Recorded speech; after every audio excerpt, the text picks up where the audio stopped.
రాజ్యమేది లేదు గాని రాణిలాగా చూసుకుంటా, కోట కట్టలేను గాని కళ్ళల్లో నిన్నే దాచుకుంటా.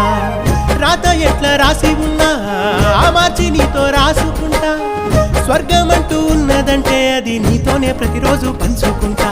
నిన్ను గన్న మీ నాన్న కన్నా అల్లారు ముద్దుగా సాదుకుంటా. నీకు కోపం వస్తే కొంత దూరం ఉంటా, నువ్వు గీత గీస్తే నేను దాటనంటా. కంట నీరు కంటి రెప్ప దాటకుండా కాటుకై కావలుంటా.